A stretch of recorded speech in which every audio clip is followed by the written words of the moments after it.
Salut, c'est Baptiste. Bienvenue dans l'émission Masolo.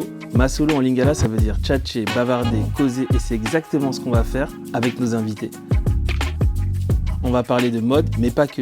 Surtout mettre en lumière des projets inspirants dont on n'entend pas assez parler aux quatre coins du monde.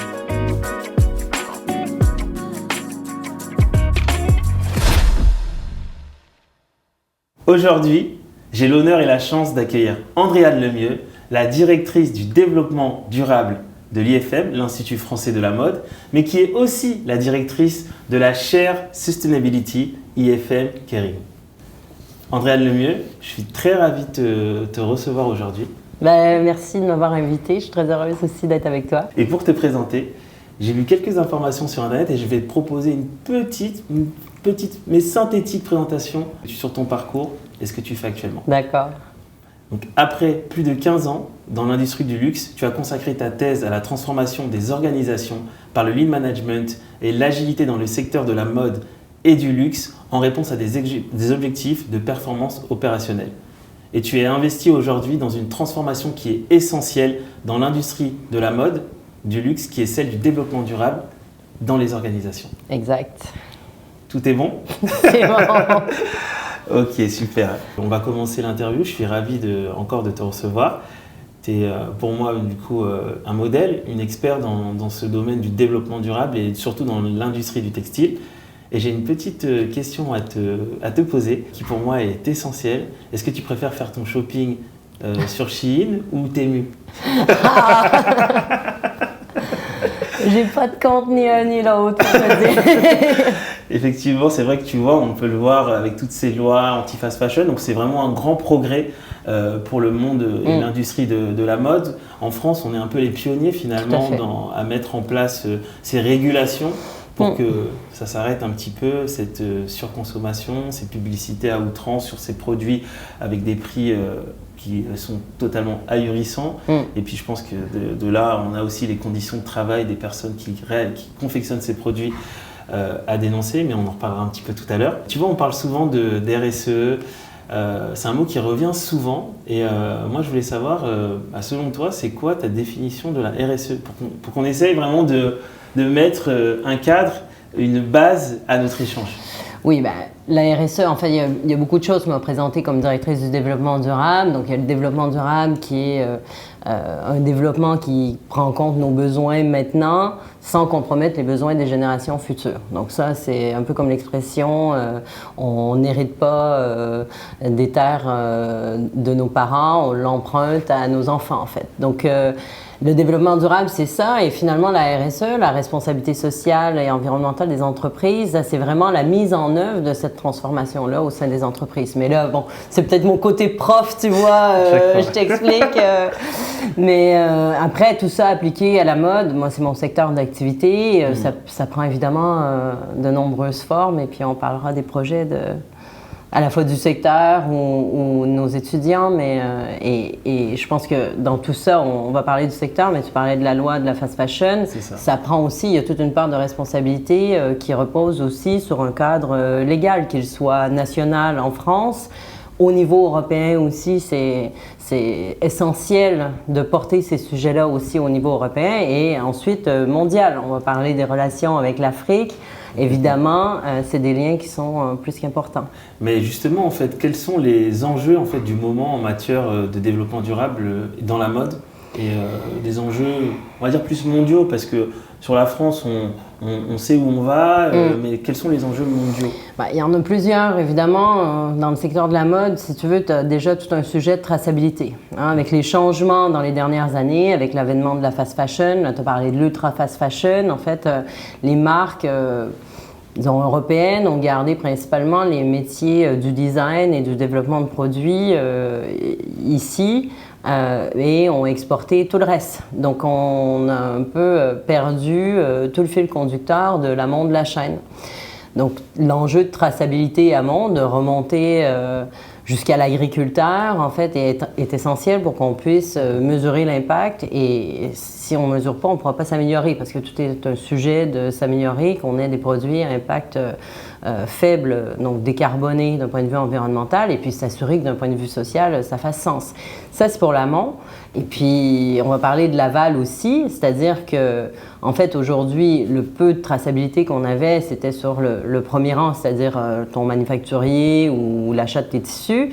Et puis, en aval, une fois que tu avais vendu ton vêtement, ben, en fait, tu ne le suivais plus. Mais toute la partie, on se rend compte que toute la partie d'usage et de fin de vie, aujourd'hui, apparaît pas vraiment comme un sujet d'impact fort, mais c'est pas parce qu'il n'y a pas d'impact, c'est parce qu'on n'a pas cette donnée-là, on le suit pas. Donc tout ça est en train de se cadrer d'un point de vue légal, mais c'est aussi une mise en œuvre au niveau sectoriel. Enfin, le secteur privé doit se transformer aussi de sa manière de faire dans ses processus d'affaires sur ces sujets-là. Donc pour moi, il y a le sujet vraiment de traçabilité de données, de savoir d'où ça vient et où ça va, enfin grosso modo. Et après, mise en œuvre d'une économie circulaire, la circularité. En fait, si on veut arriver à réduire notre pression sur les ressources naturelles, sur la pression sur la planète, bien, en fait, on a déjà assez produit. Si tu veux, le nombre de vêtements qui sont produits, on n'a pas les chiffres exacts parce que c'est très compliqué, mais la fourchette, c'est entre 100 milliards de vêtements produits jusqu'à 150 milliards. Enfin, donc on va dire ça simple, 130 milliards de vêtements produits par an. On les fout où ces vêtements? C'est énorme. Voilà, moi j'en ai vu une partie quand je suis allée au Ghana, on va en reparler, mais je veux dire qu'il y en a une partie qui se retrouve au sud et ça, c'est catastrophique. Je savais que j'allais apprendre quelque chose aujourd'hui, je suis très content. Andréane, là c'est l'heure de la surprise. J'ai toujours des surprises avec moi, tu me connais. Donc là, je vais te présenter une marque qui s'appelle le Jus de Mama. C'est une maman qui s'appelle Olivia qui avait comme volonté de pouvoir offrir à ses enfants des jus frais au quotidien. Du coup, là, je te présente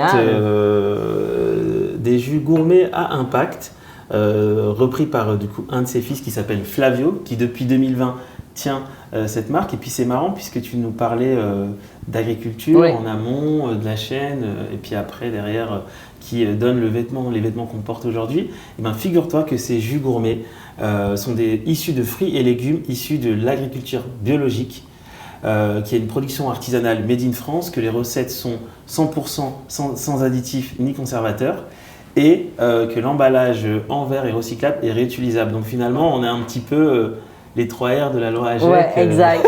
On peut y goûter quand même. Allez, c'est parti. Alors, quel jus veux-tu goûter? Allez, voilà, celui-ci. Alors, c'est pomme, citron, un peu de soleil, gingembre, curcuma. Waouh. Allez, c'est parti. Tu m'en diras des nouvelles et je tenais vraiment à te faire goûter ces jus parce que je pense qu'ils te représentent. Ah. Merci. Voilà, je vais goûter avec toi. Oh, que ça sent bon. On fait ça un petit cheers ou... Ah bien sûr. Cheers.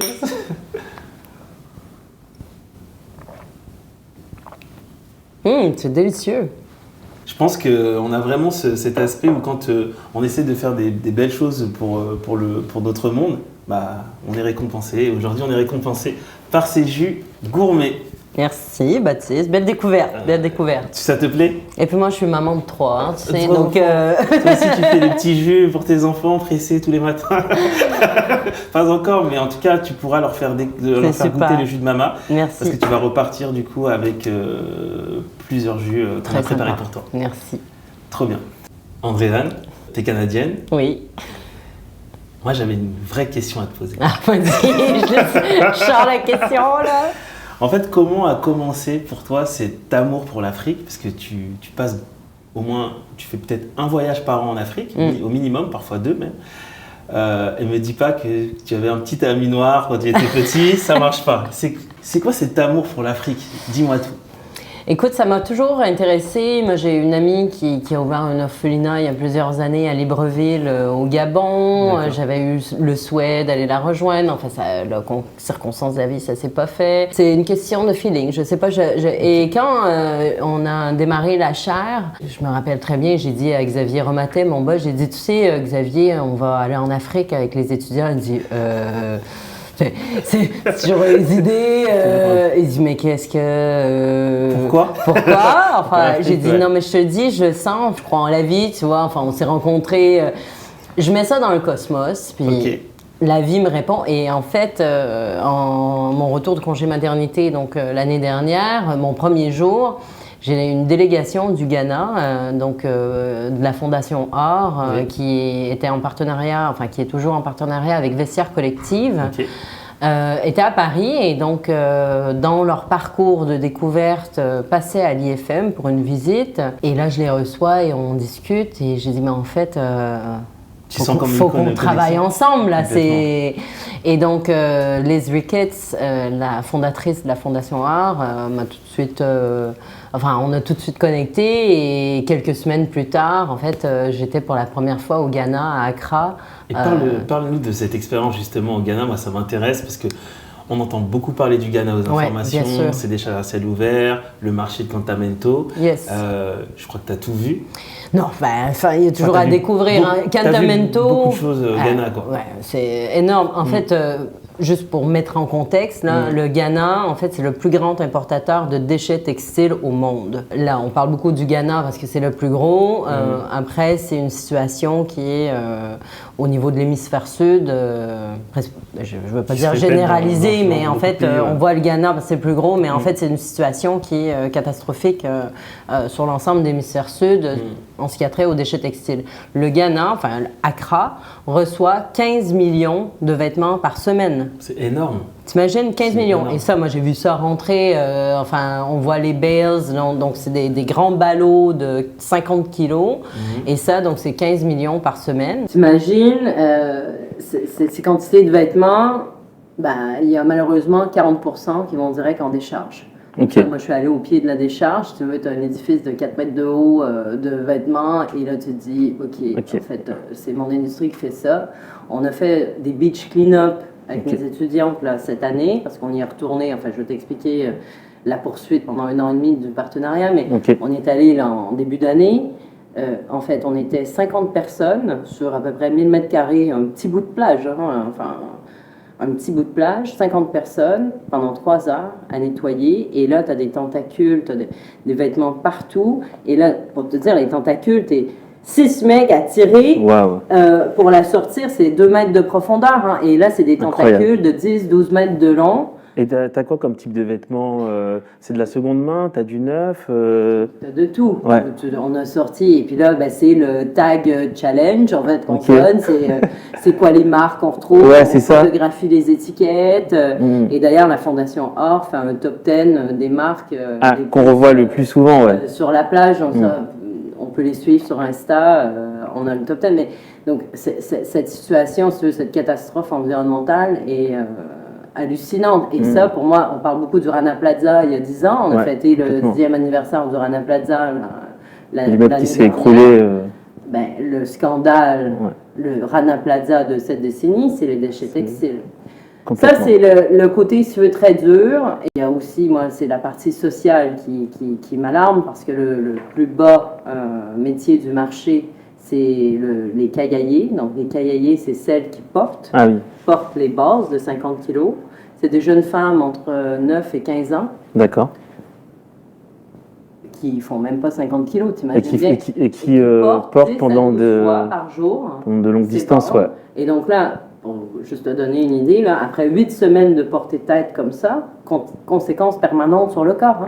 Les jeunes filles antéversant du bassin, tu peux plus porter à terme une grossesse. Enfin, c'est catastrophique. Donc, tout cet impact à la fois environnemental et social, il faut qu'on le traite.